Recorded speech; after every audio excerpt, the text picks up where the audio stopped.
Just like War for Cybertron, Fall of Cybertron is one of my favorite games of all time. Hell, I even pre-ordered it, and I rarely ever do that. Back when the game was new, I thought it was better than the first one. So after having recently taken a look back at it, I thought in this review I could compare the two and see if I was right, or if I was just hyped by Metroplex.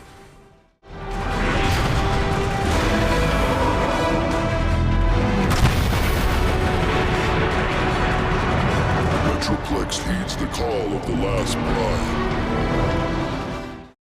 As always, let's start with the gameplay. The gameplay is very similar to the first game with some additions. You can now switch between shooting left and right-handed, more easily shoot from around cover, and sprinting has been added. Although before going into a sprint you do a quick dash forward, which is 10 times more useful than the sprint itself. The shooting has remained mostly the same, although the weapons look completely different, and there are many new weapons, including the Gear Shredder, Energon Harvester, and by far my favorite, the Chaos Rift Combustor.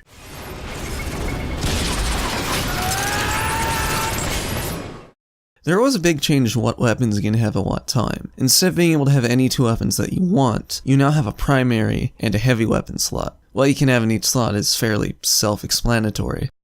Enemy types have remained mostly the same, with the basic soldiers, shotgunners, rocket soldiers, snipers, flyers, and tanks. However, the Insecticons have been added, so some missions have the small crawler enemies that everybody hates. The number of boss fights has been significantly reduced, and the ones that are there don't outstay their welcome, which is a big improvement in my opinion, as I wasn't too fond of the boss fights from War for Cybertron.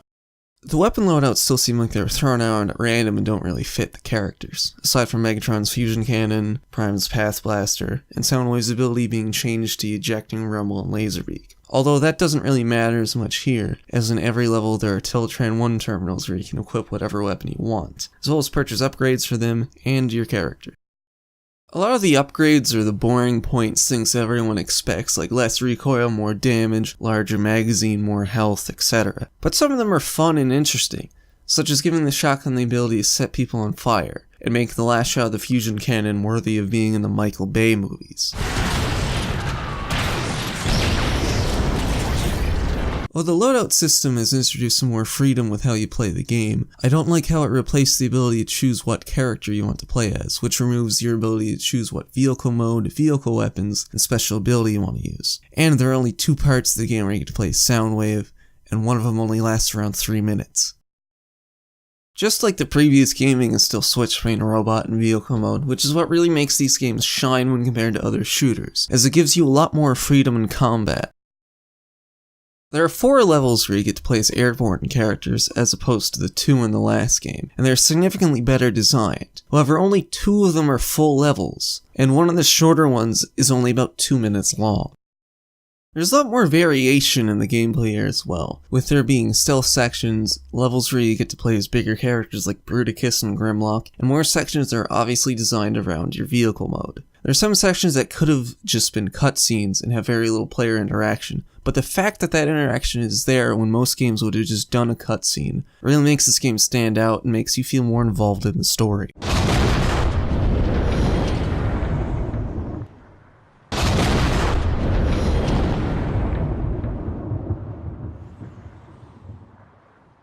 The collectibles have been changed from random things in the background that you shoot to audio logs, weapon blueprints which unlock the ability for you to upgrade that weapon, and hidden rooms with weapons and currency, as well as some weird Easter eggs. And the audio logs here are probably my favorite from any game that I've played, especially the Starscream ones.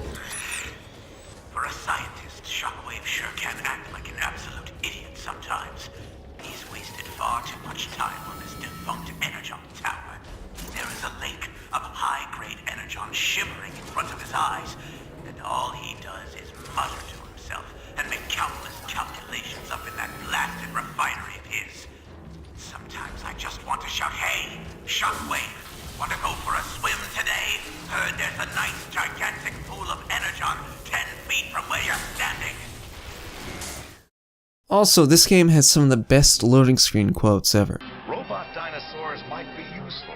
The multiplayer is very similar to War for Cybertron, and there's still people playing it. The classes are set up the same way, with Infiltrator, Destroyer, Titan, Scientist, with the different classes having different vehicle modes and weapons.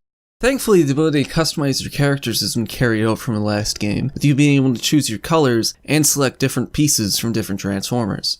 There is no difference between primary and heavy weapons here. They both take up the same slots, and you can choose any of the two weapons that you have unlocked for that class. The weapons have also been shifted around the classes a little bit.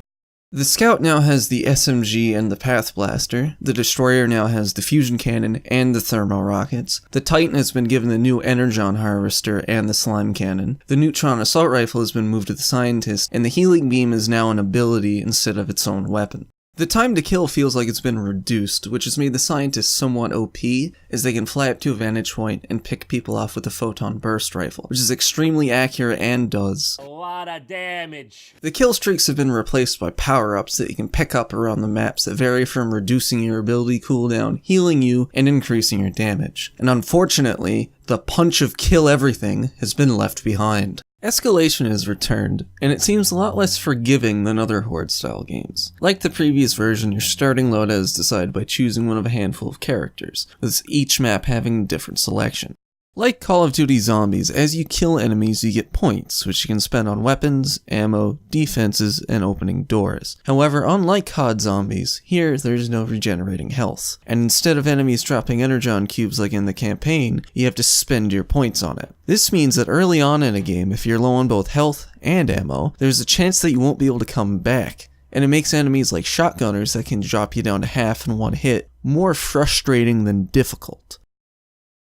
Unlike other Horde modes, if you die, it's not game over. Your group has 3 lives that get used up when everyone on the team is killed. And if there are still lives remaining, you restart the wave you died on, with all doors and defenses used previously unlocked. Some maps are definitely more thought out than others, with some not even having any health in starting room, and some maps throwing you into long-range combat with nothing but a shotgun. Unlike the Versus mode, no one is playing it on PC. And that's understandable. While it is fun, it can be very frustrating at times, and there are games out there like Killing Floor that just do Horde mode better.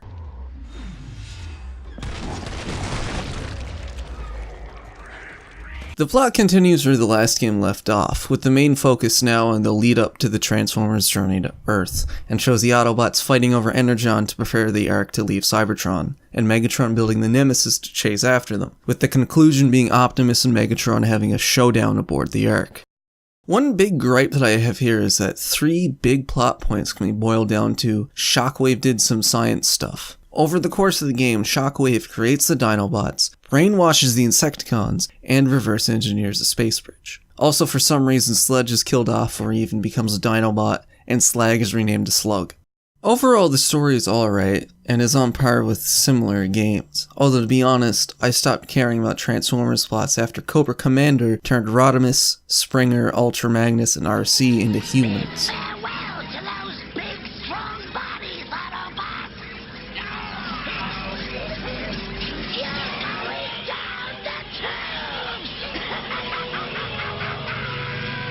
The voice acting is good, however some voices don't really fit the characters. Swindle should sound like a scheming used car salesman. It's not my fault, Megatron. This greed is built into my personality component.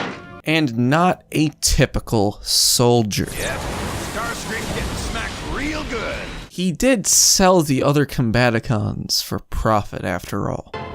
I want the weapons and the computer systems. But what about the other parts? They're worthless. Take them to a dump.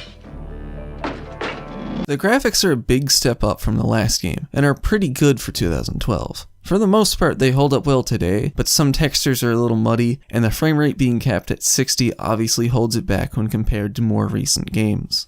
The port here is better than War for Cybertron, but it still has some issues. The graphic settings is just a selection between low, medium, high, and extra, and the controls still can't be rebound. There are multiple presets now, but still no rebindable keys. What makes the port better than War for Cybertron is that the frame rate isn't capped at 30 FPS. It's still capped at 60, but that's a much better cap to have than 30.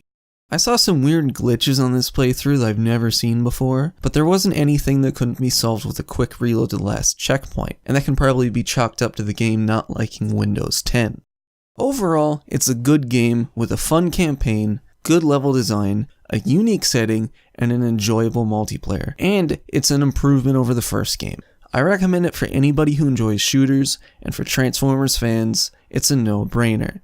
If you can actually get a hold of it, that is. Fall of Cybertron, along with War for Cybertron, Rise of the Darkspark, and Devastation were removed from Steam last December due to Activision's Transformers license expiring. This is a sad state of affairs, as not only have all Transformers games been removed from Steam, with Deadpool having been removed before, the only game that High Moon worked on left on Steam is Call of Duty Advanced Warfare. And they're not even listed on the developers on the Steam page.